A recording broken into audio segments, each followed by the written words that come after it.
दोस्तों आज के इस लेक्चर में हम बहुत इंटरेस्टिंग पार्ट पढ़ने जा रहे हैं जिसका नाम है इलेक्ट्रोस्टैटिक्स ऑफ कंडक्टर्स। देखिए कंडक्टर्स क्या होते हैं। कंडक्टर ऐसे मटेरियल होते हैं जिसमें से इलेक्ट्रिक करंट जो है वो इजीली पास हो सकता है। उसके अपोजिट जो इंसुलेटर है या बैड कंडक्टर्स है वो क्या करते हैं, करंट इलेक्ट्रिसिटी को हाई रेजिस्टेंस देते हैं और इलेक्ट्रिक करंट उसमें से पास नहीं हो सकता। ऐसे मटेरियल को हम इंसुलेटर कहते हैं। इलेक्ट्रोस्टैटिक्स के टर्म्स में आगे हम पढ़ेंगे कि इंसुलेटर्स को ही डाई इलेक्ट्रिक्स भी कहा जाता है। वो क्या है कैसे है इसके बाद समझेंगे। सबसे पहले देख लेते हैं कंडक्टर्स के पर्सपेक्टिव से इलेक्ट्रोस्टैटिक्स। अब देखिए सबसे पहले ना मैं आपको एक कंडक्टिंग बॉडी निकाल कर दिखाता हूँ। मान लीजिए कोई एक स्पेरिकल कंडक्टिंग शेल है, कोई एक मेटल का शेल है और हम जानते हैं metal they are good conductors of electricity.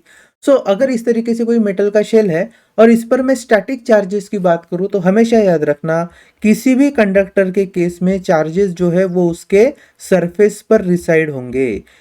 In no case charges will remain inside. कभी नहीं ऐसा होगा, charges will always reside at the surface of the conductor. अगर चार्जेस सरफेस पर है तो चार्जेस के कारण जो इलेक्ट्रिक फील्ड आती है वो इलेक्ट्रिक फील्ड कैसी होगी, normal to the surface. Electric field will always be normal to the surface. If the charges are positive, हम जानते हैं पॉजिटिव चार्जेस के लिए इलेक्ट्रिक फील्ड जो होती है वो आउट गोइंग होती है, they are it is out going. और जो निगेटिव चार्जेस है इनके लिए इलेक्ट्रिक फील्ड कैसी होती है, इट इज इनकमिंग। ठीक है, मतलब इस स्पीयर पर, इस तरीके से स्पीयर पर अगर मैं निगेटिव चार्जेस लेकर आऊँ तो इलेक्ट्रिक फील्ड की जो फील्ड लाइंस होती है वो मैं कैसे दिखा सकता हूँ, टूवर्ड्स द सरफेस दिखा सकता हूँ। दोनों ही केसेस में जो इलेक्ट्रिक फील्ड है, इस इलेक्ट्रिक फील्ड का सरफेस के साथ जो एंगल होगा वो 90 डिग्री होगा। दूसरी चीज हम यहाँ पर एक समझ लेते हैं। अगर मान लीजिए ये कंडक्टर हॉलो है तब तो ठीक है कि भैया चार्जेस कहाँ पर हमने रख दिए, सरफेस पर। लेकिन अगर ये सॉलिड होता तो, अगर देखिए कंडक्टर सॉलिड भी है, पूरी तरीके से उसमें मटेरियल भरा है, फिर भी जो चार्जेस वे अंदर, चार्जेस जो है वो अंदर कभी नहीं रहेंगे। वो कहाँ पर आके रुक जाएंगे, उसके सरफेस पर ही रुकेंगे। तीसरी चीज हमें यह समझनी है, अगर चार्जेस सरफेस पर है तो कंडक्टिंग सरफेस के अंदर, मतलब अगर वो कोई शेल है तो उसके अंदर इलेक्ट्रिक फील्ड की वैल्यू क्या हो जाती है, जीरो हो जाती है। यहाँ से हमें एक और चीज समझनी है कि अगर मेरे पास इस तरीके से कोई कंडक्टर दिया है और बाहर से इलेक्ट्रिक फील्ड आ रही है तो इलेक्ट्रिक फील्ड कभी भी इस कंडक्टर को क्रॉस नहीं कर पाएगी। ठीक है, ये भी चीज हमें समझनी है। चलो चौथी चीज, इलेक्ट्रिक पोटेंशियल जो होता है चार्ज का। देखिए इलेक्ट्रिक पोटेंशियल जो भी होगा इन पर्टिकुलर चार्जेस के कारण आने वाला, ये सारा इलेक्ट्रिक पोटेंशियल जो है वो कांस्टेंट होता है, even upon the surface as well as inside the conducting material. मतलब सरफेस पर जितना इलेक्ट्रिक पोटेंशियल होगा उतना ही इलेक्ट्रिक पोटेंशियल कहाँ होगा, इस पर्टिकुलर कंडक्टिंग मीडियम के अंदर होगा। ठीक है, तो electric potential remains constant throughout the surface and inside of the conductor. ये सारी चीजें हमें याद रखनी है। तो सबसे पहले हम लिख लेते हैं एक एक करके।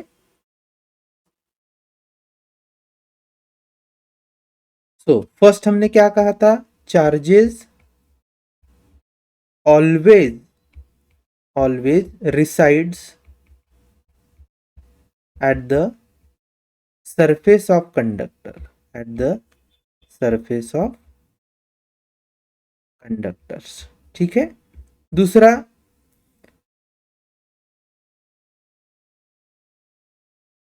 The electric field lines, the electric field lines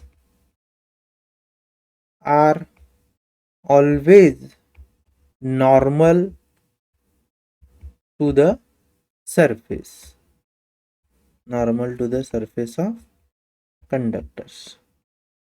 ठीक है, थर्ड हम देखेंगे कि no charge resides inside of the conductor, दस हम ये कहेंगे कि electric field inside of the conductor is zero. So electric field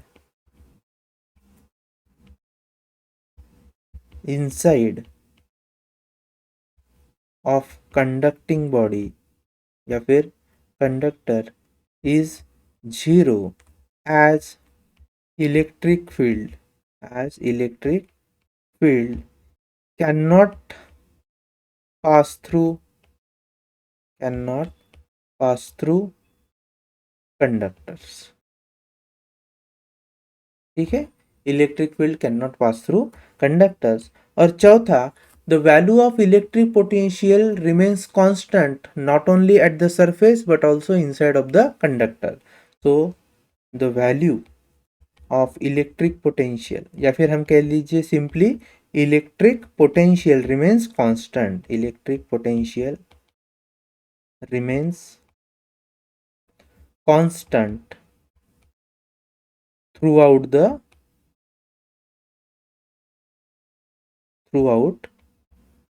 conductor, ठीक है।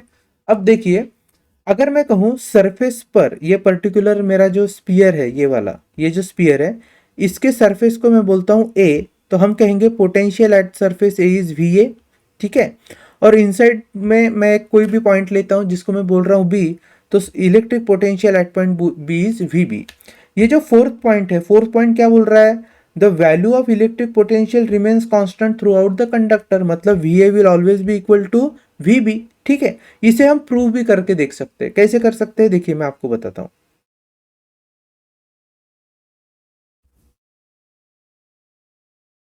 जैसे मान लीजिए मेरे पास एक कंडक्टर है, ठीक है।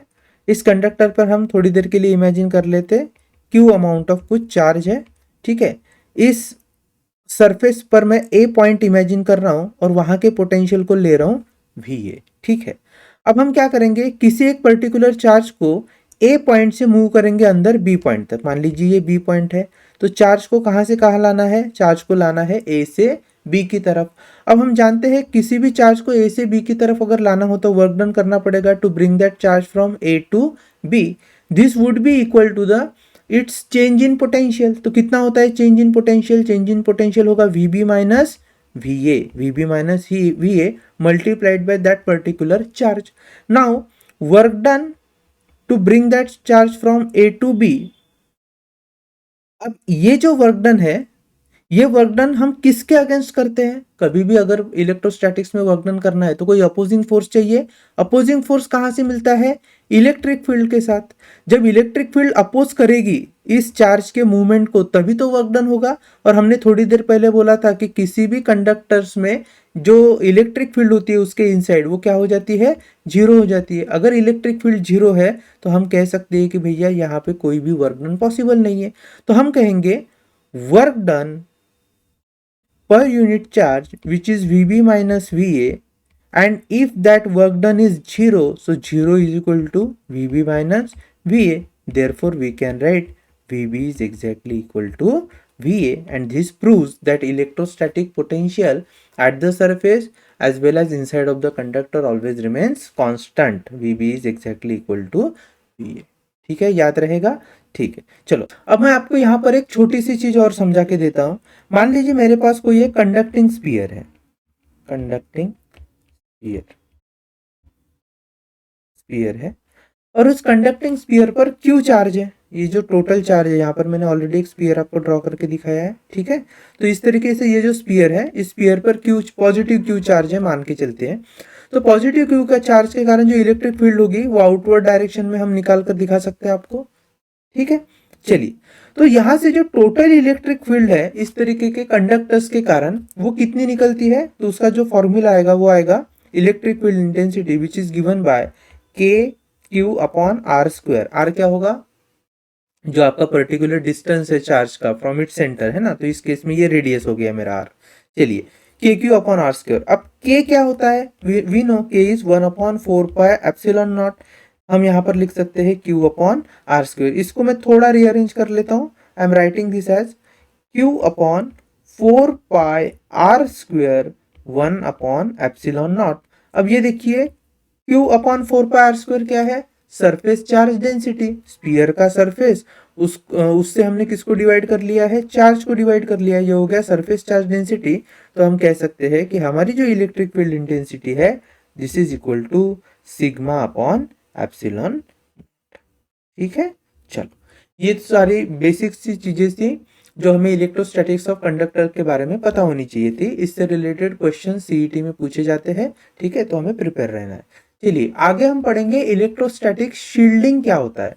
देखिए शील्डिंग मतलब होता है प्रोटेक्ट करना, और यहाँ पर इलेक्ट्रोस्टैटिक शील्डिंग से मतलब होगा इलेक्ट्रिक फील्ड से हमें किसी चीज को प्रोटेक्ट करना है।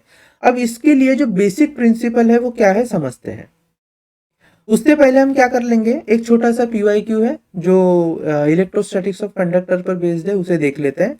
चलिए क्या है question, which of the following statement is wrong, हमें रॉन्ग स्टेटमेंट पूछा है with regard to electrostatics of conductors. सबसे पहले in static situation the interior of conductor can have no charge, absolutely correct है, हमने थोड़ी देर पहले देखा था कि कोई भी चार्ज नहीं होता है इन केस ऑफ कंडक्टर्स उसके इंटीरियर में। Now second, the net electrostatic field is zero in the interior of a conductor, this is also correct. Third, the net electrostatic field just outside the surface of charged conductor must be tangential to the surface। अब tangential होती है कि electrostatic field नहीं होती है, वो कैसी होनी चाहिए, नॉर्मल होनी चाहिए, और यहाँ पर tangential लिखा है, मतलब ये सेंटेंस रॉन्ग है और हमें रॉन्ग ही पूछा था, है ना। फिर भी हम फोर्थ और एक स्टेटमेंट देख लेते हैं, डी क्या कहा है, the electrostatic potential is constant within and on the surface of conductor, that is also correct, we have already seen it and proved it, so C is my correct option, जिसमें हमें wrong option पूछा था। ठीक है, चलो next अभी हम पढ़ने वाले हैं इलेक्ट्रोस्टैटिक शील्डिंग के बारे में। As I told you before, shielding क्या होता है, शील्डिंग में हम किसी एक पर्टिकुलर चीज को एक्सटर्नल इलेक्ट्रिक फील्ड के इन्फ्लुएंस से बचाते हैं। तो देखिए definition wise it is the phenomena of protecting a certain region of space from external electric field, external electric field से किसी रीजन को बचाना ही होता है इलेक्ट्रोस्टैटिक शील्डिंग। ये बेसिकली काम कैसे करता है, देखिए हमने थोड़ी देर पहले समझा था कि अगर मेरे पास कोई एक कंडक्टर है, मान लीजिए ये एक कंडक्टर है, कंडक्टिंग बॉडी है, ठीक है। अब यहाँ पर अगर बाहर से कोई इलेक्ट्रिक फील्ड आएगी तो इलेक्ट्रोस्टैटिक्स ऑफ कंडक्टर्स के हिसाब से इस पर्टिकुलर मेटल या फिर ये जो कंडक्टिंग पार्ट है इसमें से ये इलेक्ट्रिक फील्ड बिल्कुल भी पास नहीं होगी। जब ये पास ही नहीं होगी तो इसके बाजू में या फिर कह लीजिए इसके अगेंस्ट और कोई मैं ऐसा ऑब्जेक्ट रख लेता हूं, तो इस ऑब्जेक्ट पर, इस पर्टिकुलर ऑब्जेक्ट पर इलेक्ट्रिक फील्ड का कोई भी इन्फ्लुएंस नहीं होगा, और इसी को हम कहते हैं फिनोमिना ऑफ इलेक्ट्रोस्टैटिक शील्डिंग। इसमें खास करके दो टाइप आते हैं, one is electrostatic shielding by cavity and second is electrostatic shielding as a screen. ठीक है, क्या है समझते हैं। देखिए शील्डिंग बाय कैविटी मतलब क्या है, आपका जो कंडक्टर होता है वो कंडक्टर एक हॉलो कंडक्टर होता है, उस हॉलो कंडक्टर के अंदर आप किसी एक सेंसिटिव इंस्ट्रूमेंट को रख दीजिए जिसको आपको प्रोटेक्ट करना है। अब ऐसे केस में क्या होता है, जब एक्सटर्नली कोई इलेक्ट्रिक फील्ड आएगी मान लीजिए, या फिर इस स्फीयर से होकर इलेक्ट्रिक फील्ड को जाना है, तो इलेक्ट्रोस्टैटिक्स ऑफ कंडक्टर्स के प्रिंसिपल के अनुसार इस पर्टिकुलर चार्ज स्फीयर के अंदर से कभी कोई इलेक्ट्रिक फील्ड पास नहीं होगी, तो हमारा जो इंस्ट्रूमेंट होगा जिसे हमें प्रोटेक्ट करना है that will be shielded. Okay, और इस तरीके से हम कह सकते हैं this is the shielding by cavity. अच्छा, एक और चीज आप अच्छे से याद रखना, हमने फैराडेज केज के बारे में सुना होता है। फैराडेज केज क्या होता है, ये एक इलेक्ट्रिकल एक्सपेरिमेंट होता है जिसमें से किसी एक आदमी को अगर आप इस पर्टिकुलर मेटल शील्ड के अंदर रख दे और बाहर से स्ट्रॉन्ग इलेक्ट्रिक फील्ड आप अप्लाई कीजिए, स्ट्रॉन्ग स्पार्क अप्लाई कीजिए, फिर भी इस अंदर जो बैठा हुआ इंसान है उसे किसी भी प्रकार से इलेक्ट्रिक फील्ड अफेक्ट नहीं कर सकती है। तो ये जो पर्टिकुलर एग्जांपल है ये किसका एग्जांपल है, शील्डिंग। शील्डिंग मतलब इलेक्ट्रोस्टैटिक शील्डिंग बाय कैविटी का ये एग्जाम्पल है। ठीक है, अगर आपने देखा होगा तो आपकी जो कार होती है ना, ये इस तरीके से मान लीजिए कार है, this are front wheels of the car, ये ड्राइवर है आपका। ठीक है, तो कार भी क्या होता है, कार जो है वो एक तरीके का फैराडेज केज होता है। क्या नाम है, फैराडेज केज। फैराडेज केज होने के कारण क्या होता है, अगर मान लीजिए बरसात के दिनों में बहुत स्ट्रांग लाइटिंग है, तो कार की जो बॉडी है वो तो मेटल से बनी हुई है, तो वो क्या करती है, इस लाइटनिंग को अपने अंदर से पास नहीं होने देती है, और पूरा का पूरा जो इलेक्ट्रिक चार्ज है वो ग्राउंड को पास कर दिया जाता है।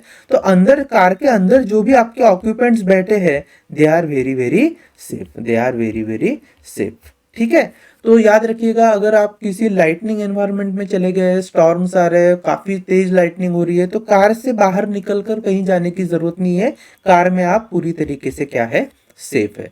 आपने देखा होगा जो एरोप्लेन होता है, एरोप्लेन कंटिन्यूअसली बादलों से ट्रैवल करता है। जब वो बादलों से जा रहा होता है तो वहां पर hundreds and thousands of lightning events होते रहते हैं पर मिनट पर आवर। ऐसे केस में जो आपका ये जो प्लेन है, मैं यहाँ पर ड्रॉ करके दिखा रहा हूँ, मान लीजिए आपका प्लेन है जिस पर क्या आ रहा है, सारे के सारे लाइटनिंग स्ट्राइक्स हो रही है। अब क्या होता है यहाँ पर, ये आपका जो एरोप्लेन की बॉडी है वो भी मेटल से बनी है, तो अंदर के जो ऑक्यूपेंट्स है they are sitting inside of a metal cavity. And electrostatics of conductors के हिसाब से मेटल के अंदर से तो इलेक्ट्रिक फील्ड पास नहीं होगी, तो जो भी पैसेंजर्स है जो अंदर बैठे हैं वो क्या हो जाते हैं, दे आर सेफ। ओके, अच्छा, इलेक्ट्रिक फील्ड मान लीजिए लाइटनिंग इस एरोप्लेन को स्ट्राइक कर गई। अब कार के केस में क्या था, जो भी चार्जेस थे वो ग्राउंड को पास हो जाते थे। यहाँ पर वो जो चार्जेस है जो लाइटनिंग के कारण इस पर्टिकुलर एरोप्लेन पर एक्यूमुलेट हुए हैं वो कहाँ जाते हैं, तो जब ये प्लेन ट्रैवल कर रहा है फॉरवर्ड डायरेक्शन में तो एयर के मॉलिक्यूल्स इसके कांटेक्ट में है, तो जैसे जैसे ये लाइटनिंग स्ट्राइक करती है ना, तो लाइटनिंग एयर के molecules, water molecules, dust particle इनकी ओर निकल जाती है। उस पर्टिकुलर एरोप्लेन के सरफेस पर वो चार्जेस नहीं रहते हैं। ठीक है, so this was shielding by cavity. Now next is shielding as a screen. अब shielding as a screen क्या है, देखो, अगर मान लीजिए मेरे पास कोई एक मेटल का सरफेस है, ठीक है। अब मेटल का ये जो सरफेस है उसमें दोनों तरीके के चार्जेस होते हैं, positive as well as negative. Protons पर कौन सा चार्ज होता है, पॉजिटिव। इलेक्ट्रॉन्स पर कौन सा चार्ज होता है, निगेटिव। ठीक है, इसको थोड़ा सा मैं अच्छे से ड्रॉ करता हूं। तो अब इस पर्टिकुलर कंडक्टर पे मैं पॉजिटिव और निगेटिव दोनों तरीके के चार्जेस निकाल रहा हूं। हालांकि पॉजिटिव चार्जेस और निगेटिव चार्जेस इनकी जो नंबर्स होते हैं वो सेम होने के कारण कोई भी मटेरियल आपका इलेक्ट्रिकली न्यूट्रल होता है। अब मान के चलते हैं कि इस पर्टिकुलर कंडक्टर को हम एक्सटर्नली इलेक्ट्रिक फील्ड के इन्फ्लुएंस में ला रहे हैं, तो this is my external electric field. जैसे ही हम इसको इसके इन्फ्लुएंस में लाते हैं क्या होता है, एक्सटर्नल इलेक्ट्रिक फील्ड के इन्फ्लुएंस के कारण जो निगेटिव चार्जेस है वो इलेक्ट्रिक फील्ड के डायरेक्शन में एक्यूमुलेट हो जाना स्टार्ट करते हैं, और जो पॉजिटिव चार्जेस है वो रिपेल होकर दूसरे अपोजिट सरफेस पर आकर रुक जाते हैं। ठीक है, अब हम क्या करेंगे, अगर मैं इस पर्टिकुलर कंडक्टर को ग्राउंड कर दूं, तो ग्राउंड करने के साथ ही जैसे ही इसको ग्राउंड करेंगे ये जो पॉजिटिव चार्ज है दे will be moving towards grounding. और जिस तरीके से अगर ये पूरा का पूरा ग्राउंडिंग हो गया, मान लीजिए मैंने इसको ग्राउंड कर दिया, तो ग्राउंड करने के साथ साथ जितने भी पॉजिटिव चार्जेस थे वो सारे निकल गए, तो इस पर्टिकुलर मटेरियल का जो फेस है वहां पर कौन से चार्ज बचे हैं, सिर्फ निगेटिव चार्ज। और हम जानते हैं जब कोई एक्सटर्नल इलेक्ट्रिक फील्ड आती है तो it originates from positive charge and terminates upon negative charge. तो ये सारे के सारे क्या हो जाएंगे, निगेटिव चार्ज जहां पर है सरफेस पर वहां पर टर्मिनेट हो जाएंगे, और पॉजिटिव चार्ज ग्राउंड होने के कारण इस सरफेस पर किसी भी तरीके से कोई भी इलेक्ट्रिक फील्ड नहीं रहेगी। अब इसके पास अगर हम कोई सेंसिटिव इंस्ट्रूमेंट रख दे तो ये सेंसिटिव इंस्ट्रूमेंट क्या हो गया, it gets protected from outside external electric field. यही होता है शील्डिंग एज अ स्क्रीन। ठीक है, तो यहाँ पर हमने इलेक्ट्रोस्टैटिक्स में क्या पढ़ लिया है, इलेक्ट्रोस्टैटिक शील्डिंग, जिसमें हमने पढ़ा था it is the phenomena of protecting certain region of space from the external electric field, जिसमें सबसे पहले शील्डिंग बाय कैविटी समझा था, जिसमें हमने फैराडेज केज के बारे में समझा है। क्या होता है फैराडेज केज, मेटल की वो बॉडी जिससे किसी भी तरीके से कोई भी इलेक्ट्रिक फील्ड पास नहीं होती है, और उसके अंदर रखी हुई कोई भी चीज जो है it remains safe from the influence of external electric field. अगर आपको कोई पूछे फैराडेज केज का सबसे बेस्ट एग्जाम्पल क्या है, तो कार, एरोप्लेन, ये सारे क्या है, फैराडेज केज के एग्जाम्पल है। सेकेंडली हमने देखा था शील्डिंग एज अ स्क्रीन। ठीक है, चलो अब हम नेक्स्ट पढ़ने वाले हैं डाई इलेक्ट्रिक्स के बारे में। किसके बारे में, डाई इलेक्ट्रिक्स के बारे में। दोस्तों डाई इलेक्ट्रिक्स क्या है, देखिए डाई इलेक्ट्रिक्स और कुछ नहीं, they are insulators, they are electrical insulators. ठीक है, ये इंसुलेटर कैपेबल है इलेक्ट्रिक इफेक्ट को ट्रांसमिट करने के लिए without actually conducting. So these are insulators that can transmit electric effects या फिर electrical effects without actually conducting the electricity, without actually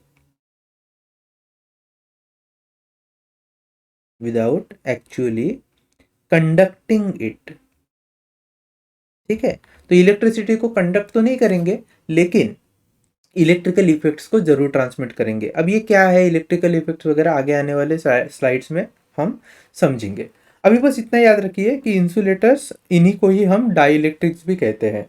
insulator और कंडक्टर में बेसिक डिफरेंस क्या है? अगर कंडक्टर की बात करें तो कंडक्टर्स वो मटेरियल होते हैं जो इलेक्ट्रिक इफेक्ट्स और इलेक्ट्रिकल करंट को इजीली पास होने देते हैं।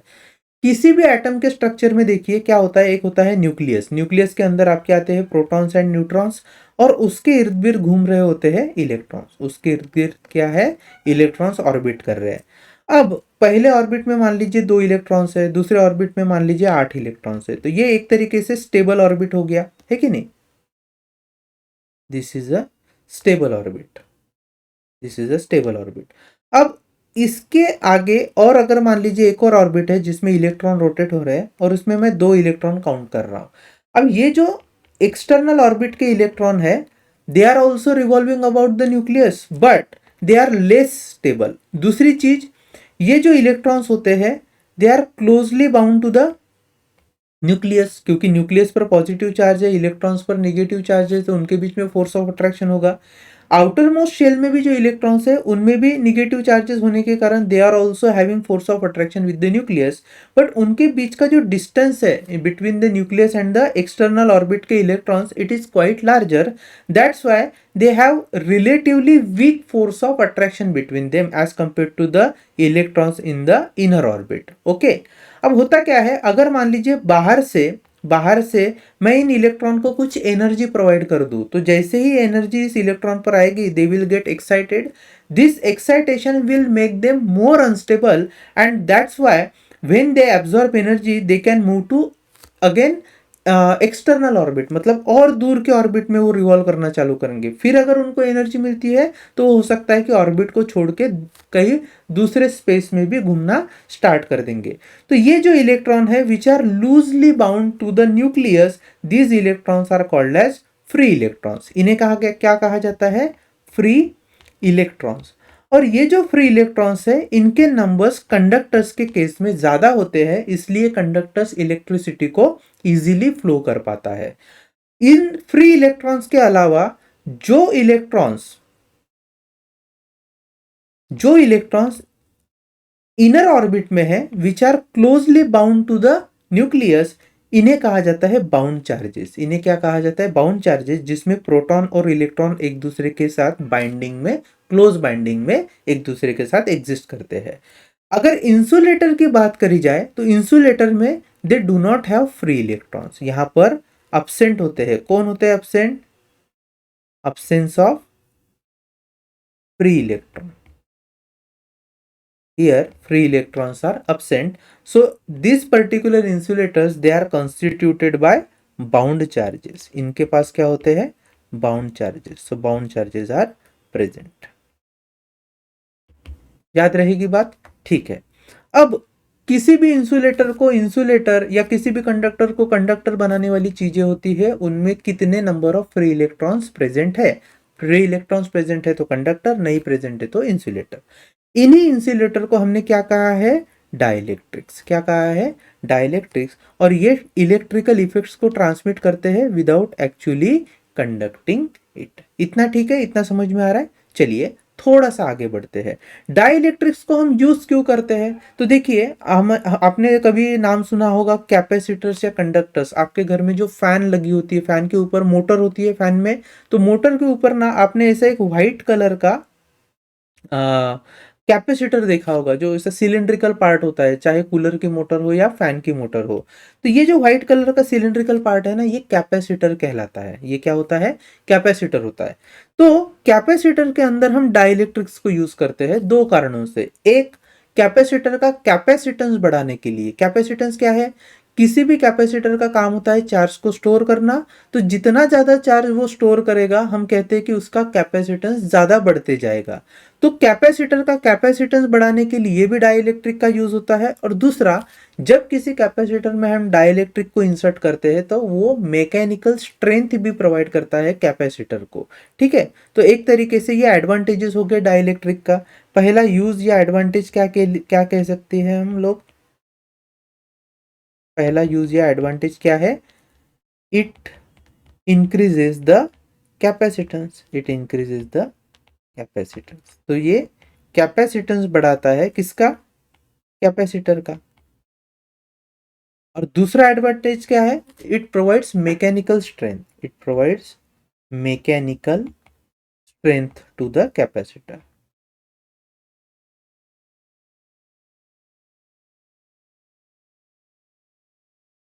ठीक है, कैपेसिटर को मैकेनिकल स्ट्रेंथ प्रोवाइड करने में भी ये हेल्प करता है। मैं आपको एक एग्जांपल बताता हूँ। मान लीजिए दो प्लेट्स है कैपेसिटर के, इसे और डिटेल में आगे समझेंगे। इनके बीच में अगर मैं कोई डाइलेक्ट्रिक मटेरियल डाल देता हूँ तो ये डाइलेक्ट्रिक मटेरियल प्लेट को होल्ड करके रख रही है, तो एक तरीके से थोड़ा स्ट्रॉन्ग स्ट्रक्चर बन रहा है। ठीक है, ये हो गया यूज एंड एडवांटेज। अब डाइलेक्ट्रिक के थोड़े दो टाइप्स को देख लेते हैं। ठीक है, क्या है डाइलेक्ट्रिक के टाइप्स? तो there are majorly two types of dielectric, two types. One is polar dielectric and another is non-polar dielectric. One is polar dielectrics and another is non-polar dielectric. ठीक है, पोलर डाइलेक्ट्रिक क्या क्या होता है? देखिए, हमेशा याद रखिए, किसी भी एटम के पास होता है positive charges in the form of proton and negative charges in the form of electron.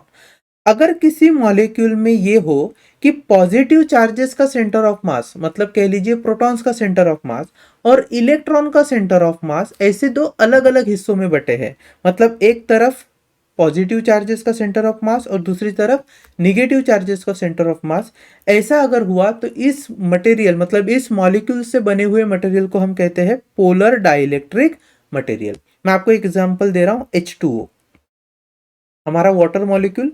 इसमें क्या है, जो ऑक्सीजन है आपका उस पर निगेटिव चार्ज होता है, और जो हाइड्रोजन है, हाइड्रोजन के दो एटम और ऑक्सीजन का एक एटम मिलकर बना है H2O, तो हाइड्रोजन पर कौन से चार्जेस है? पॉजिटिव चार्जेस है। अगर आप ध्यान से देखो तो इन दो पॉजिटिव चार्जेस के अगर सेंटर ऑफ मास की मैं बात करूं तो वो कहीं पे बीच में यहाँ पर आएगा। ओके, और ऑक्सीजन के सेंटर ऑफ मास जो निगेटिव चार्ज कैरी कर रहा है वो यहाँ पर है ही।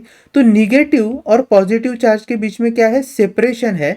तो इस कारण हम H2O को कैसा मॉलिक्यूल बोलेंगे? पोलर डाइलेक्ट्रिक मॉलिक्यूल बोलेंगे। H2O की अगर लार्ज क्वांटिटी है तो वो एक मटेरियल हुआ विच is a polar dielectric material.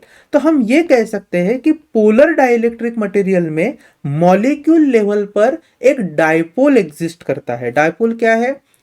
Positive and negative charge का कॉम्बिनेशन, जिसमें पॉजिटिव और निगेटिव चार्जेस फाइनाइट डिस्टेंस पर होते हैं। यहाँ पर अभी हमने समझा था निगेटिव चार्ज और पॉजिटिव चार्ज के सेंटर्स जो है वो फाइनाइट डिस्टेंस पर है, तो मॉलिक्यूल लेवल पर क्या हो गया? एक डाइपोल एग्जिस्ट कर दिया। तो पोलर डाइलेक्ट्रिक्स में मॉलिक्यूल लेवल पर डाइपोल्स एग्जिस्ट करते हैं। They are very very tiny dipoles. तो कई सारे टाइनी डाइपोल्स को मिलाकर बनता है पोलर डाइलेक्ट्रिक मटेरियल। और अगर वो डाइपोल है, मतलब उसमें अगर डाइपोल प्रेजेंट है जहां पर पॉजिटिव और नेगेटिव चार्जेस डिस्टिंक्टली सेपरेट है, तो हम उस मॉलिक्यूल को इस तरीके से ड्रॉ करते हैं। One part is having positive charge का concentration and another part is having negative charge का कॉन्सेंट्रेशन। ठीक है, याद रखना पोलर जो डाइलेक्ट्रिक मटेरियल होते हैं they are asymmetrical in nature, asymmetrical. अब आप देखिए H2O मॉलिक्यूल जो हमने थोड़ी देर पहले ड्रॉ किया था, इसको आप वर्टिकल एक्सिस के अलोंग देखोगे तो सिमेट्रिकल दिखता है, लेकिन क्या हॉरिजॉन्टल एक्सिस के अलोंग देखे तो सिमेट्रिकल है क्या? नहीं है। तो पोलर जो मॉलिक्यूल्स होते हैं they are asymmetrical in shape, they are asymmetrical in shape. ठीक है, दूसरी चीज यहां पर टाइनी डाइपोल एग्जिस्ट करते हैं, टाइनी डाइपोल्स दे एग्जिस्ट करते हैं। ठीक है, अब बात करते हैं नॉन पोलर डाइलेक्ट्रिक की। तो यहां पर क्या होगा? जो सेंटर ऑफ मास है पॉजिटिव चार्ज का, centre of mass of positive charge and centre of mass for negative charge, negative charge, ये क्या हो जाएंगे? They will get coincide, they will get coincide. Polar में क्या हो रहे थे? They were distinctly separated, they were not coincided. Positive charge और निगेटिव चार्ज का जो सेंटर ऑफ मास है वो कोइंसाइड नहीं हो रहे थे। किसके केस में? पोलर के केस में। लेकिन नॉन पोलर में ऐसा नहीं है। तो अगर रिप्रेजेंटेशन की बात करें तो मान लीजिए ये अगर मैं non polar dielectric molecules draw कर रहा हूं तो इसमें पॉजिटिव और निगेटिव जो है वो एक ही जगह पर कोइंसाइडेड रहेंगे। इसका मैं आपको एक एग्जांपल देता हूं, CO2। अब CO2 अगर मॉलिक्यूल देखो तो एक लीनियर मॉलिक्यूल है जो किससे मिलकर बना है, oxygen, carbon and again oxygen. तो ऑक्सीजन कार्बन ऑक्सीजन की ये जो चेन है इसमें हम समझते हैं ऑक्सीजन पर निगेटिव चार्ज है, कार्बन पर पॉजिटिव चार्ज है। तो कार्बन का पॉजिटिव चार्ज सेंटर में है, ऑक्सीजन के जो निगेटिव चार्जेस है वो जो है वो आइदर साइड में है कार्बन के। लेकिन अगर इनके सेंटर ऑफ मास को देखा जाए, ऑक्सीजन के मॉलिक्यूल के सेंटर ऑफ मास को, तो इनका जो सेंटर ऑफ मास है वो फिर से कहाँ आ जाएगा, सेंटर में आ जाएगा, जहां पर कार्बन का पॉजिटिव चार्ज ऑलरेडी था। तो यहाँ पर पॉजिटिव और निगेटिव चार्जेस के जो सेंटर ऑफ मास है they exist together, they coincide together, and that is why such molecules are non polar dielectric molecule. Molecule level पर इनमें डाइपोल नहीं होता है। दूसरी एक चीज याद रखना, इस तरीके के जो नॉन पोलर डाइलेक्ट्रिक मॉलिक्यूल होते हैं they are symmetrical in shape, they are symmetrical in shape. ठीक है, अच्छा, तो मॉलिक्यूल लेवल पर डायपोल एग्जिस्ट नहीं करता है, मॉलिक्यूल सिमेट्रिकल होते हैं। देखिए यहाँ पे CO2 वर्टिकल एक्सिस के अलोंग भी सिमेट्रिकल है और हॉरिजॉन्टल एक्सिस के अलोंग भी सिमेट्रिकल है। चलेगा, इतना आपको पता होना चाहिए। आगे हम इसके बारे में और थोड़ा सा डिटेल में समझने वाले हैं। अच्छा, एक और चीज याद रखना, चाहे मॉलिक्यूल पोलर हो चाहे नॉन पोलर हो, कैसे भी मॉलिक्यूल हो, अगर इन मटेरियल को आप एक्सटर्नल इलेक्ट्रिक फील्ड के इन्फ्लुएंस में लाएंगे, ठीक है, तो मॉलिक्यूल लेवल पर जो डाइपोल्स होते हैं वो एग्जिस्ट करना स्टार्ट करते हैं। जैसे पोलर डाइलेक्ट्रिक में तो ऑलरेडी मॉलिक्यूल्स जो है वो पोलर ही है, ठीक है, तो वो अलाइन, डायरेक्टली अलाइन होंगे, इसे भी हम आगे समझेंगे। और जो नॉन पोलर डाइलेक्ट्रिक मॉलिक्यूल्स है, मॉलिक्यूल लेवल पर कोई भी टाइनी डाइपोल नहीं है, लेकिन जैसे हम उसे एक्सटर्नल इलेक्ट्रिक फील्ड में लाते हैं उनके अंदर डाइपोल एग्जिस्ट करना स्टार्ट हो जाता है। मतलब मॉलिक्यूलर लेवल पर क्या होते हैं, डाइपोल एग्जिस्ट करते हैं। आगे थोड़ा सा समझेंगे, ठीक है। चलिए, अभी हमने जो नॉन पोलर और पोलर डाइलेक्ट्रिक मॉलिक्यूल्स देखे उनके बीच में एक डिफरेंस का जो टेबल है उसे देख लेते हैं। ये है, सो टाइप्स ऑफ डाइलेक्ट्रिक में हमने देखा है non polar dielectrics, polar dielectrics. Polar dielectric किसे कहते हैं, the molecules in which centre of mass of positive and negative charges do not coincides and have permanent dipole at the molecule level. Molecule level पर ही एक tiny dipole exist करता है which is a permanent dipole, and thus those molecules are called as polar dielectric molecules. इनमें एक और चीज खास है, they are asymmetrical in shape. Polar जो है वो सिमेट्रिक नहीं होते हैं, हालांकि नॉन पोलर जो मॉलिक्यूल है उनमें पॉजिटिव चार्जेस और निगेटिव चार्जेस का जो सेंटर ऑफ मास है वो कोइंसाइड होने के कारण they are symmetric in shape. अगर मैं पोलर मॉलिक्यूल के रिप्रेजेंटेशन की बात करूं तो वहां पर एक जगह पॉजिटिव चार्ज तो दूसरी जगह निगेटिव चार्ज, इस तरीके से उन्हें रिप्रेजेंट किया जाता है। और नॉन पोलर में क्योंकि पोल्स एग्जिस्ट ही नहीं करते तो पॉजिटिव और निगेटिव कहां पर होंगे, सेंटर में होंगे। एक बात और याद रखनी है हमें, पोलर मॉलिक्यूल में they produce dipole moment on their own and molecule acts as tiny dipole. थोड़ी देर पहले देखा था, देखिए HCl हो गया या H2 हो गया। H2O के केस में क्या हुआ था, H2O के केस में ऑक्सीजन का जो मॉलिक्यूल्स है उसका निगेटिव चार्ज और हाइड्रोजन के मॉलिक्यूल का पॉजिटिव चार्ज, जिसके कारण जो कंबाइंड इफेक्ट कुछ इस तरीके से आ रहा था। तो एग्जैक्टली अगर आप देखो तो एक टाइनी डाइपोल प्रोड्यूस हो गया है, और टाइनी डाइपोल है तो उसके अंदर क्या होगा, डाइपोल मोमेंट। ये यहाँ पर हाइड्रोजन और ऑक्सीजन के केस में आप देख सकते हो, ये जो डाइपोल मोमेंट है it is directed from oxygen towards hydrogen. HCl की अगर बात करें तो क्लोरीन पर निगेटिव चार्ज, हाइड्रोजन पर पॉजिटिव चार्ज, तो इनके बीच में जो डाइपोल एग्जिस्ट करेगा उसकी direction from chlorine to hydrogen रहेगी, ठीक है।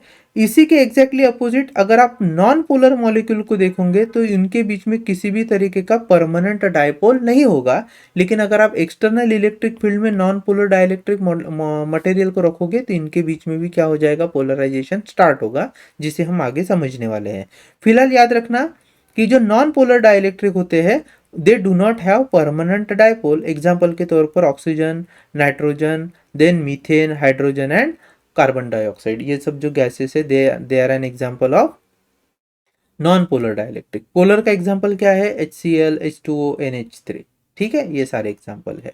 अब आगे हम समझने वाले हैं पोलराइजेशन इन डाइलेक्ट्रिक्स। पोलराइजेशन इन डाइलेक्ट्रिक्स क्या होता है, देखो थोड़ी देर पहले मैंने समझाया था डाइलेक्ट्रिक्स दो तरीके के होते हैं, एक होते हैं पोलर डाइलेक्ट्रिक, पोलर डाइलेक्ट्रिक्स, ठीक है। पोलर डाइलेक्ट्रिक्स में क्या होता है, ये मान लीजिए मैं एक पोलर डाइलेक्ट्रिक ड्रॉ कर रहा हूं, थोड़ा सा बड़ा ड्रॉ करता हूं,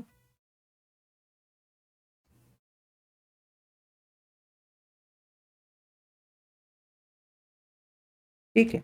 अब पोलर डाइलेक्ट्रिक्स में जो मॉलिक्यूल है उनके बीच में क्या है, टाइनी डायपोल्स है। ये जो मॉलिक्यूल्स होते हैं ये रैंडमली अरेंज्ड होते हैं, ठीक है। मतलब यहां पर देखिए मैं एक जगह पॉजिटिव निगेटिव इस तरीके से चार्ज निकाल कर दिखा रहा हूं, फिर मैं दूसरा एक मॉलिक्यूल ले रहा हूं, ठीक है। इस मॉलिक्यूल में ये निगेटिव है ये पॉजिटिव है, फिर और एक मॉलिक्यूल ले लेते हैं, यहाँ पर ये पॉजिटिव ये निगेटिव, और एक तीसरा मॉलिक्यूल और चौथा मॉलिक्यूल और ले लेते हैं, जिसमें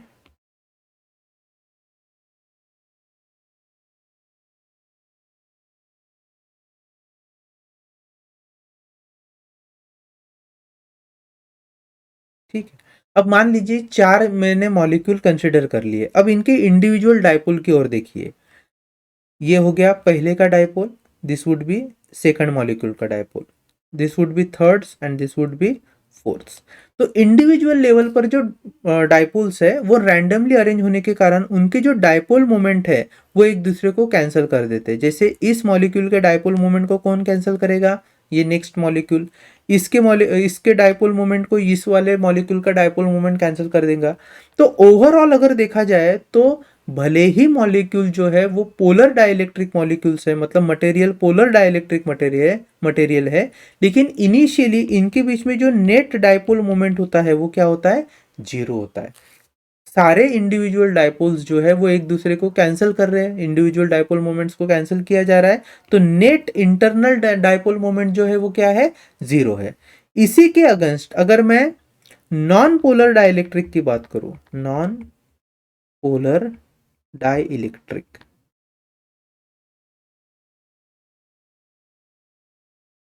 तो यहां पर भी हम क्या कर लेते हैं, नॉन पोलर डाइलेक्ट्रिक में भी एक एग्जांपल ले लेता हूं मैं, ठीक है। अब यहां पर हम क्या करेंगे, कुछ मॉलिक्यूल्स ड्रॉ करते हैं इस तरीके से, ये first molecule, second molecule, third molecule and fourth molecule. अगर आप देखो तो इसमें जो पॉजिटिव निगेटिव चार्जेस है they are already coincided with each other, तो किसी भी तरीके का इंडिविजुअल मॉलिक्यूल लेवल पर तो डायपोल एग्जिस्ट नहीं करता है। और अगर आप देखो तो पूरे पूरे मटेरियल में जो नेट डायपोल मोमेंट है वो भी क्या रहेगा, जीरो रहेगा, ठीक है। तो चाहे पोलर डाइलेक्ट्रिक हो चाहे नॉन पोलर डाइलेक्ट्रिक हो, नेट नेट जो डायपोल मोमेंट है वो दोनों में भी क्या है, अब्सेंट है। पहले केस में क्यों अब्सेंट है, इंडिविजुअल मॉलिक्यूल के डायपोल मोमेंट ने बैलेंस कर दिया, और नॉन पोलर में इंडिविजुअल मॉलिक्यूल लेवल पर डायपोल मोमेंट है ही नहीं। अब डाई इलेक्ट्रिक में पोलराइजेशन क्या होता है, देखिए समझते हैं। मान लीजिए मैंने अपने इस पर्टिकुलर डाइलेक्ट्रिक मटेरियल को एक्सटर्नल इलेक्ट्रिक फील्ड में रखा है, तो मैं यहाँ पर क्या करता हूँ, एक एक्सटर्नल इलेक्ट्रिक फील्ड ड्रॉ करता हूँ, ये है मेरी एक्सटर्नल इलेक्ट्रिक फील्ड, ठीक है। तो इलेक्ट्रिक फील्ड की डायरेक्शन हमेशा कहाँ से होती है, फ्रॉम पॉजिटिव टू निगेटिव। अब देखिए अगर एक्सटर्नल इलेक्ट्रिक फील्ड स्ट्रांग है तो इस स्ट्रांग एक्सटर्नल इलेक्ट्रिक फील्ड के कारण मॉलिक्यूल लेवल पर जब जो निगेटिव चार्जेस होंगे दे will be attracted towards this electric field का साइड, है ना। और जो पॉजिटिव चार्जेस होंगे दे विल बी रिपेल्ड, जितने भी पॉजिटिव चार्जेस है वो क्या हो जाएंगे, रिपेल हो जाएंगे। तो इस केस में जब ये पॉजिटिव चार्जेस रिपेल हो जाएंगे और negative charges they will be attracted towards the electric field, तो मॉलिक्यूल लेवल पर क्या होगा एग्जैक्टली, आइए समझते हैं।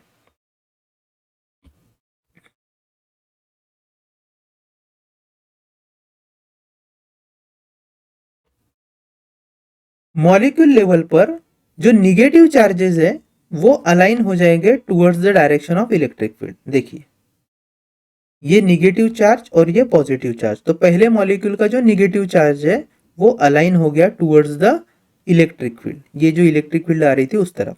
फिर जो दूसरा मॉलिक्यूल था वो भी क्या हो जाएगा, अलाइन हो जाएगा। तो इस तरीके से दूसरे मॉलिक्यूल का भी negative charge towards the electric field align हो गया। जो बाकी बचे मॉलिक्यूल्स है उनमें भी निगेटिव चार्जेस एक तरफ अलाइन हो जाएंगे और पॉजिटिव चार्जेस दूसरी तरफ अलाइन हो जाएंगे। इससे क्या होता है, जो डाइलेक्ट्रिक मटेरियल है उसका वो फेस जो इलेक्ट्रिक फील्ड की तरफ है, मतलब the surface which is actually facing the electric field, it has net negative charge accumulate over it. और ये जो दूसरा फेस है इस पर कौन से चार्जेस फिर एक्यूमुलेट हो जाएंगे, पॉजिटिव चार्जेस एक्यूमुलेट हो जाएंगे, ठीक है, बिकॉज ऑफ द रिपल्शन।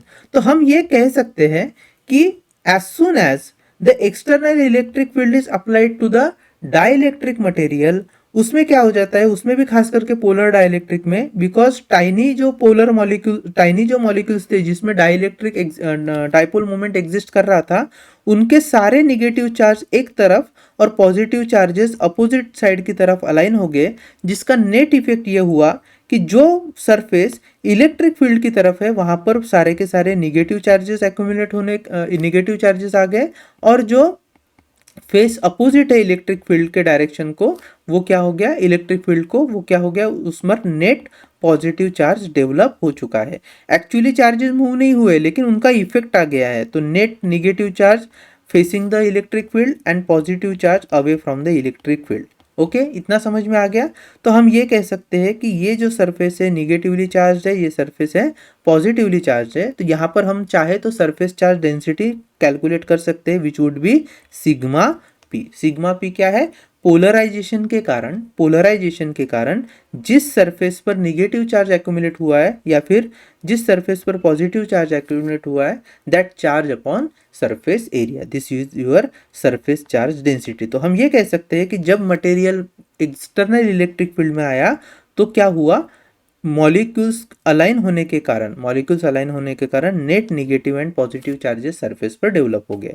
अब इसके कारण क्या हो गया, यहां पर ना एक नेट डायपोल मोमेंट एग्जिस्ट कर दिया। नेट डायपोल मोमेंट मतलब क्या हो गया, सारे टाइनी डायपोल जो है वो किसी एक पर्टिकुलर ओरिएंटेशन में है। यहां पर आप देख लीजिए, यहां पर क्या हो गया, this is negative to positive, again negative to positive, negative to positive, negative to positive.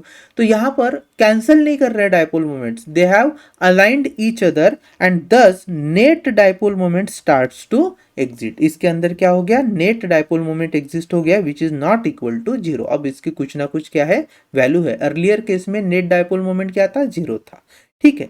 अब एक और चीज यहां पर अच्छे से आप समझ लीजिए, अगर एक सरफेस पर निगेटिव चार्ज दूसरे सरफेस पर पॉजिटिव चार्ज ऐसे हुआ, तो ये डाइलेक्ट्रिक मटेरियल क्या करेगा, खुद की एक इंटरनल इलेक्ट्रिक फील्ड प्रोड्यूस करेगा, और उस इंटरनल इलेक्ट्रिक फील्ड की जो डायरेक्शन होगी that will be opposite to the direction of external electric field. अगर external electric field E not है तो इंटरनल जो डायपोल मोमेंट के कारण, जो नेट डायपोल मोमेंट के कारण इलेक्ट्रिक फील्ड जनरेट हुई है, उसे हम ईपी कह सकते हैं। तो EP has been produced inside the dielectric material in the opposite direction to that of external electric field, ठीक है।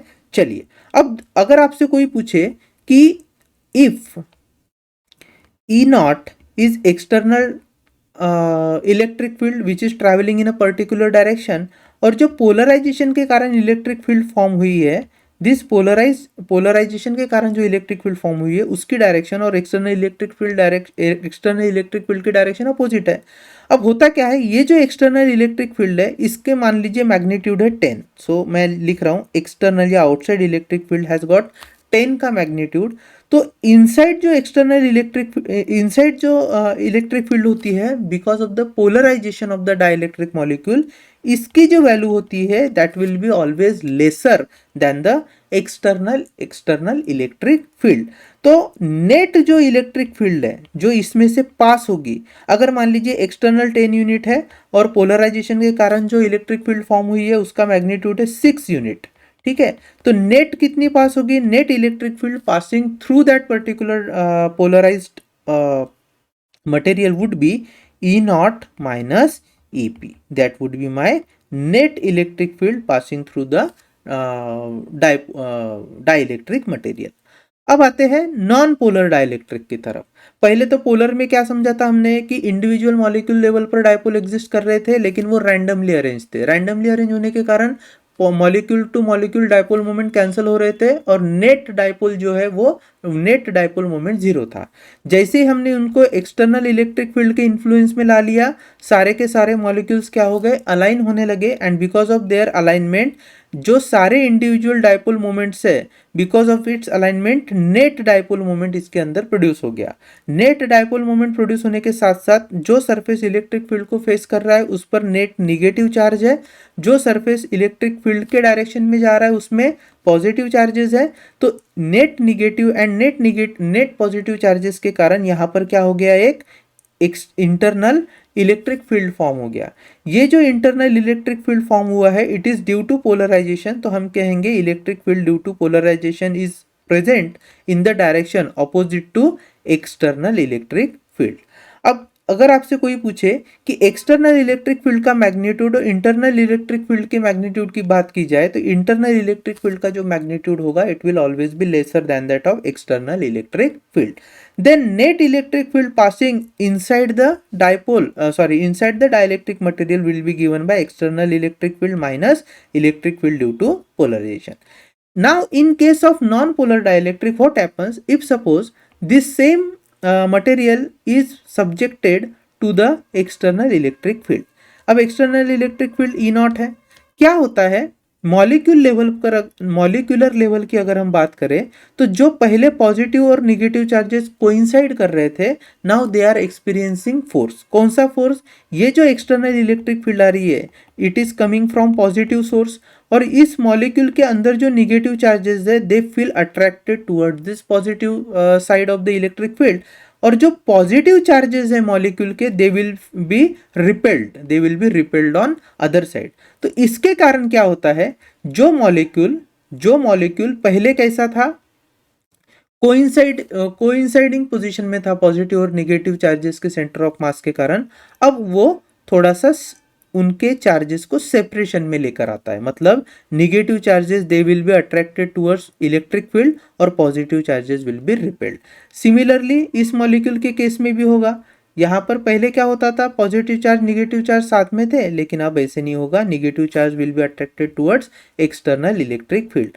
और इस तरीके से सारे के सारे जो डायपोल मॉलिक्यूल्स है, ठीक है, मॉलिक्यूल्स के डायपोल है वो क्या हो जाएंगे, इस तरीके से अलाइन हो जाएंगे। तो यहां पर जो एक्सटर्नल इलेक्ट्रिक फील्ड आई है उसने सबसे पहले क्या किया, जो नॉन पोलर मॉलिक्यूल्स थे पहले तो उनको पोलर मॉलिक्यूल बनाया, जिन पर पहले अगर टाइनी डायपोल नहीं एग्जिस्ट कर रहा था, तो अब यहां पर क्या हो गया, टाइनी डायपोल एग्जिस्ट करना स्टार्ट हो गया। दूसरी चीज क्या होगी, ये जो टाइनी डायपोल्स है ये अलाइन भी हो गए, है ना, सारे के सारे क्या हो गए, अलाइन हो गए। तो हम कह सकते हैं जो सरफेस एक्सटर्नल इलेक्ट्रिक फील्ड को फेस कर रहा है उस पर नेट निगेटिव चार्ज आ गया, और जो सरफेस एक्सटर्नल इलेक्ट्रिक फील्ड से दूर जा रहा है, मतलब उसी डायरेक्शन में जाएगा, वहां पर नेट पॉजिटिव चार्ज हो गया।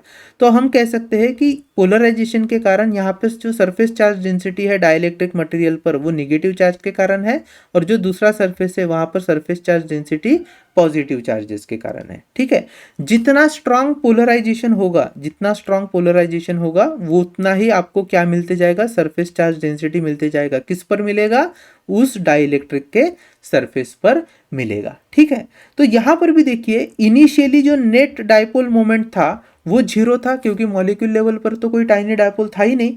लेकिन जैसे ही एक्सटर्नल इलेक्ट्रिक फील्ड के इन्फ्लुएंस में मटेरियल डाला, सारे के सारे इंडिविजुअल डायपोल्स अलाइन होने के कारण अब यहाँ पर जो नेट डायपोल मोमेंट है वो जीरो रही क्या, नहीं, अब वो जीरो नहीं रही। अच्छा, नेट डायपोल मोमेंट अगर इसके अंदर आ गई तो क्या होगा, यहाँ पर पॉजिटिव और नेगेटिव चार्जेस के इन्फ्लुएंस के कारण पोलराइज्ड इलेक्ट्रिक फील्ड का फॉर्मेशन होगा, जिसकी डायरेक्शन अपोजिट होगी किसके, एक्सटर्नल इलेक्ट्रिक फील्ड के। तो एक्सटर्नल इलेक्ट्रिक फील्ड तो लेफ्ट से राइट जा रही है, तो electric field because of polarisation is from right to left. तो जो नेट इलेक्ट्रिक फील्ड होगी, अगर मान लीजिए ई नॉट एक्सटर्नल है और ईपी क्या है, पोलराइज्ड इलेक्ट्रिक फील्ड है, तो इस कारण जो नेट इलेक्ट्रिक फील्ड पास होने वाली है E net, that would be E not minus EP,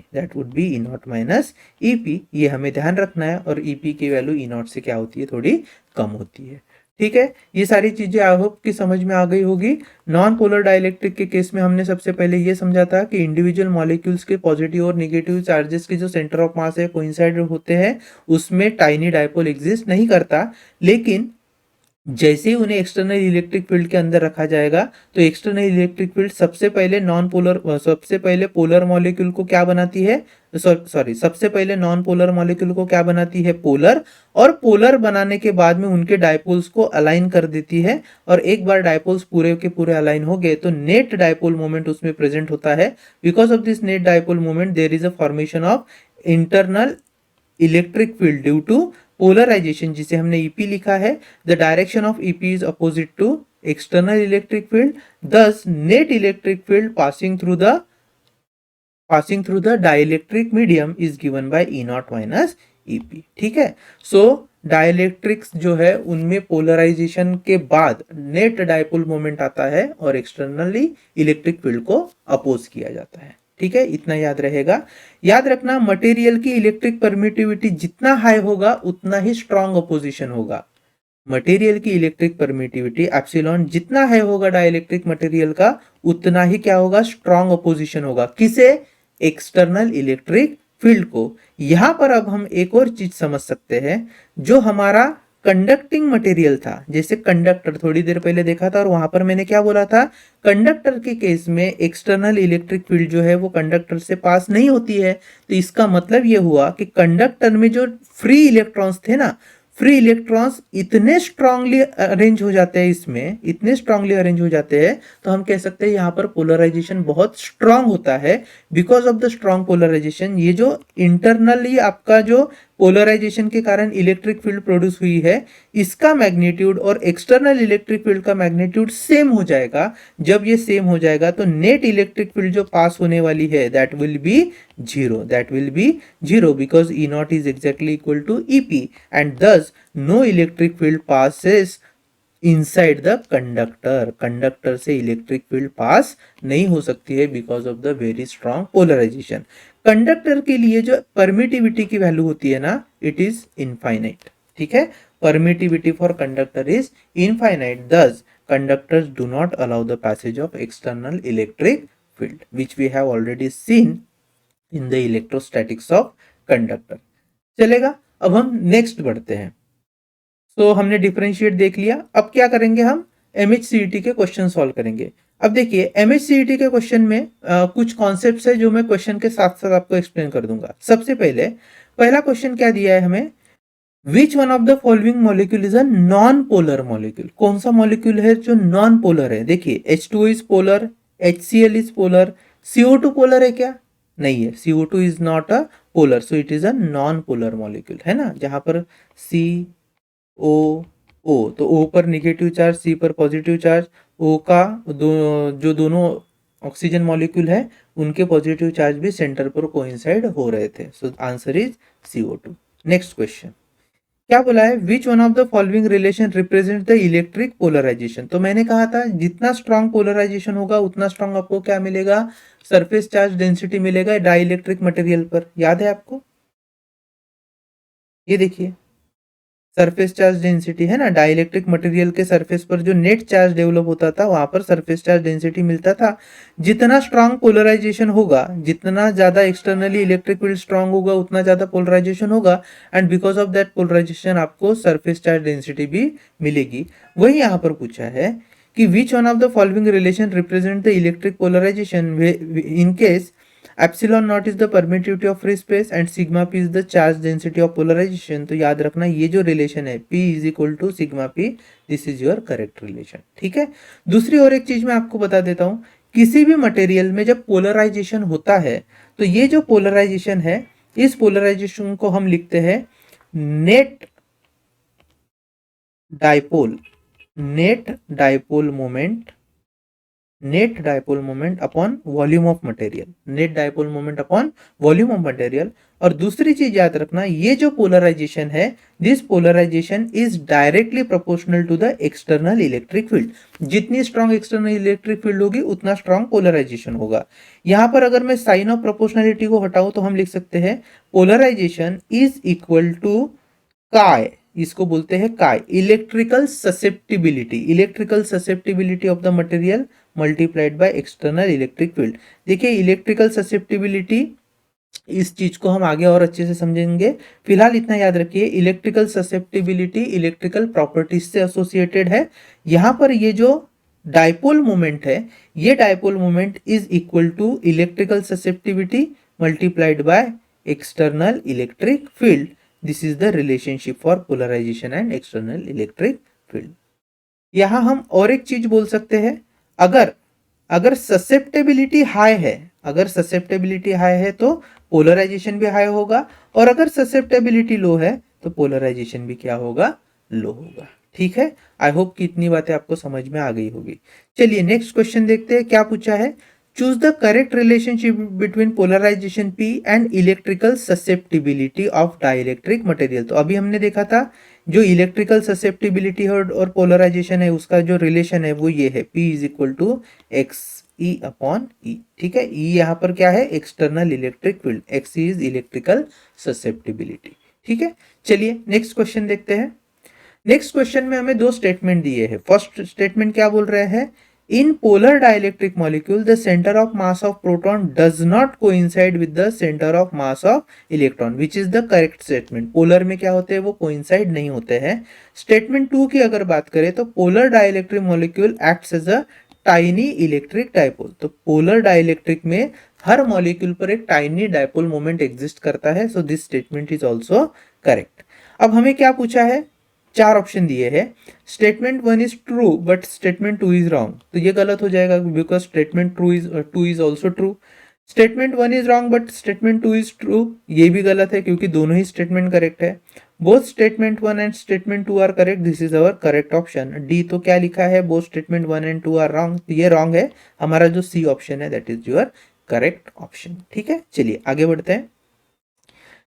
हमें एक और क्वेश्चन दिया है, when the dielectric is placed in an external electric field due to polarisation the electric field inside the dielectric field is. तो dielectric material के अंदर electric field क्या हो जाएगी, अगर एक्सटर्नल इलेक्ट्रिक फील्ड में डाइलेक्ट्रिक मटेरियल को रखा तो पोलराइजेशन के कारण हमने देखा है डाइलेक्ट्रिक मटेरियल में अपोजिट साइड में क्या होती है, इलेक्ट्रिक फील्ड फॉर्म हो जाती है जिसका मैग्नीट्यूड लेस होता है as compare to external electric field. Now so when the dielectric is placed in an external electric field due to polarization, the electric field inside the dielectric is first option less than the external electric field, greater than external electric field, equal to external electric field, equal to or greater than external electric field। Rest of the three option B C D क्या है, wrong है। जो पहला option है वही correct है कि internal जो इलेक्ट्रिक फील्ड बनेगी because of polarisation it will be less as compare to external electric field. चलिए नेक्स्ट क्वेश्चन देखते हैं।